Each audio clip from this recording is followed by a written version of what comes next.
Good afternoon, friends. This is the first test series discussion, first test. Uh, the first question is about the bilateral relations. Okay, Limo. It is recently in news and signed between India and US. The answer is four. Okay, the main keyword is in statement number one. It is mentioned that the trade agreement. Okay, ते trade agreement नसून काय ते एक strategic agreement आहे.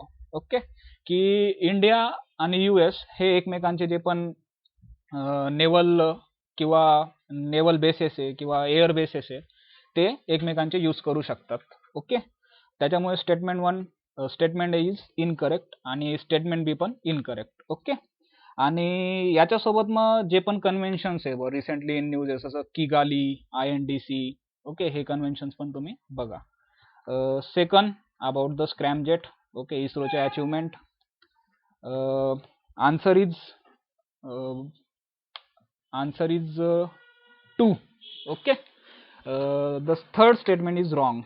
Okay, this engine uses the nitrogen. It is not the nitrogen, it is the oxygen. Okay, आता scramjet म्हणजे काय? Okay, scramjet is nothing but the ramjet at the supersonic speed.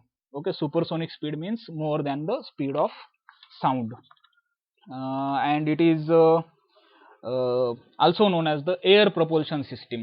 Okay, match speed is the 6. Okay, 6 times the speed of sound. First statement is correct, test conducted at the Chandipur. Second statement is also correct, but the third statement is wrong. Okay, now come on, also cover the achievement of ISRO such as Navik, Gagan. Okay, which are in the news. Third one, very simple. Okay, theory of relativity given by the Albert Einstein, E equal to mc square. Okay, and in news such as the Compton speed liquid. Okay, such nuclear nano mission. Okay, these are in news. Okay, you go through it. Fourth, it is very simple about the veto powers. Answer is 2. Okay, अजून त्याच्यासोबत जे पण प्रेसिडेंटच्या veto power. Okay, president आणि गव्हर्नरच्या veto power मध्ये फरक काय, discretionary power काय काय आहेत. ओके, कोणत्या बिलवर कोणत्या व्हेटो पॉवर वापरल्या जातात. ओके, असेवाले सगळे तुम्ही कन्सिडर करून बघा, हे एक्झामला येऊ शकतं. फिफ्थ एकदम फॅक्च्युअल आहे. ओके, असे क्वेश्चन येत असतात. Answer is Monaco. ओके, आणि याच्यासोबत पण जे पण सेन्ससचा जो डेटा आहे, सेन्सस 2011चा डेटा जो आहे, सेक्स रेशो काय आहे, चाइल्ड सेक्स रेशो काय आहे, डेन्सिटी काय आहे. ओके, आणि विथ रिस्पेक्ट टू महाराष्ट्रामधल्या फॅक्ट चांगल्या प्रकारे माहीत करून घ्या. ओके, असे फॅक्च्युअल क्वेश्चन रिलेटेड टू सेन्ससचे आपले चुकायला नको. 6-1 about the bullet train. Okay, very factual. Answer is B, 505 kilometre. Okay, railway बऱ्यापैकी न्यूजमध्ये. ओके, याच्यासोबत तुम्ही रेल्वे रिफॉर्म्समध्ये काय काय झालंय ते बघून घ्या एकदा. नंतर मग शिनकानसेन टेक्नॉलॉजी, ज्याच्यावर बुलेट ट्रेन वगैरे येते, शिनकानसेन टेक्नॉलॉजी लक्षात ठेवा. Dedicated western and eastern flight corridors. तसंच नवीन जो एक ईस्टर्न कॉस्ट इकॉनॉमिक कॉरिडोर वगैरे झालाय ते एकदा जस्ट सिम्पली रिवाइज करून बघा. 7th अबाउट द स्कीम, प्रधानमंत्री फसल बीमा योजना. UPSC ला पण याच्यावर क्वेश्चन येऊन गेला होता. Answer is 3, A and C. Second statement is wrong. Okay, तिकडे म्हटलंय की it covers only kharif.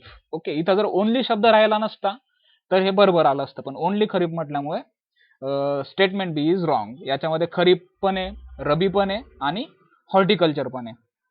Okay, शॉर्टमध्ये थोडे प्रोव्हिजन सांगतो की प्रधानमंत्री फसल बीमा योजना, it is implemented by the Ministry of Agriculture, and it is the very mission mode and target driven program under which the insurance penetration, the agri insurance penetration, which is 23% now. Okay, we have to increase it up to 50% in next 3 years. Okay, नंतर technology is the inbuilt component. Okay, किंवा remote sensing टेक्नॉलॉजीने किती नुकसान वगैरे झालंय ते आपण observe करू.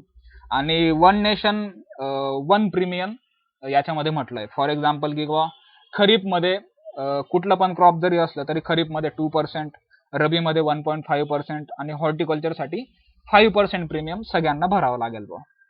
नंतर मग याच्यामध्ये इट इज अ कन्व्हर्जंट अप्रोच केला आहे. ज्या पण अगोदरच्या ज्या स्कीम होत्या नॅशनल ॲग्रिकल्चर इन्शुरन्स स्कीम होती अगोदर, modified national agriculture insurance scheme होत्या, या सगळ्या याच्या अंडर मर्ज केलं आहे. Okay.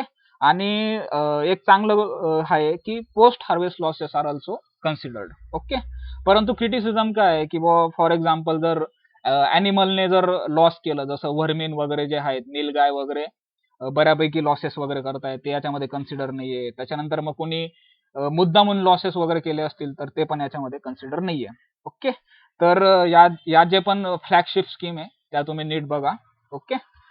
Next question number 8 about the okay. हा STI ची एक्झाम असल्यामुळे इकॉनॉमीचे क्वेश्चन तुम्ही चांगले करा. Answer is 3 both A and B. तर IIP, WPI, CPI ओके हे कोण पब्लिश करतं, कधी पब्लिश करतात, ओके याच्यामधले कुठले कुठले कॉम्पोनंट आहे, त्यांचं वेट काय काय आहे, ओके हे तुम्ही बघून घ्या.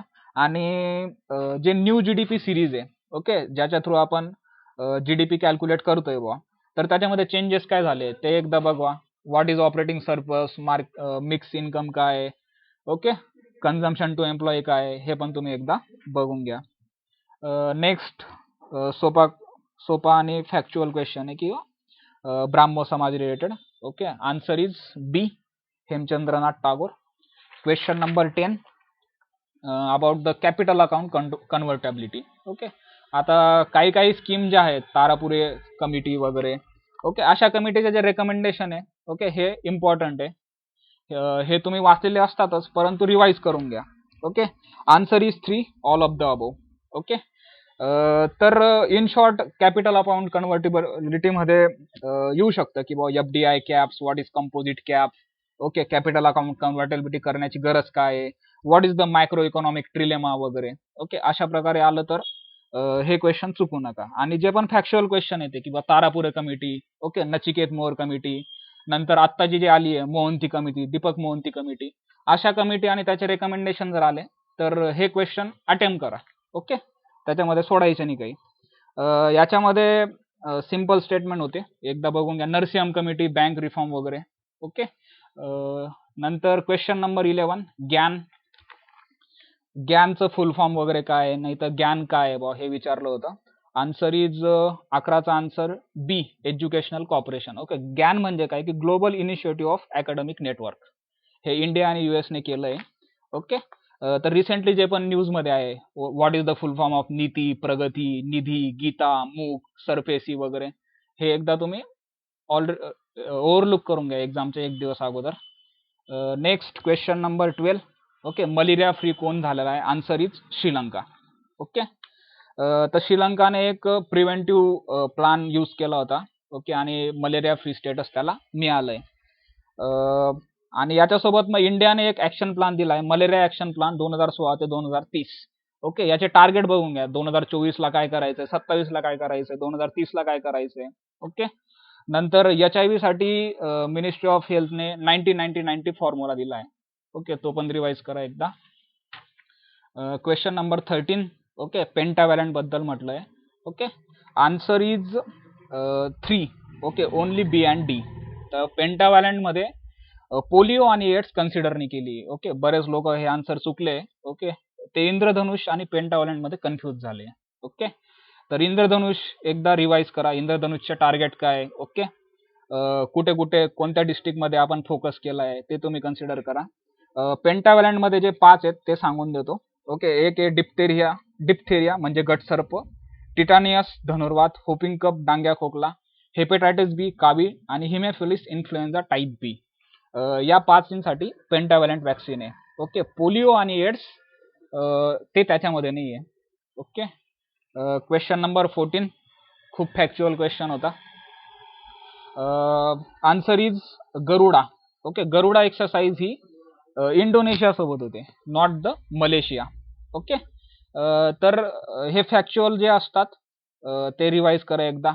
इंद्रा कोणासोबत आहे, इंद्रा म्हणजे रशिया सोबत, वरुणा फ्रान्स, सूर्यकिरण नेपाळ सोबत, Mitrashakti, Harishakti, hand in hand, Malabar, desert eagle. Okay.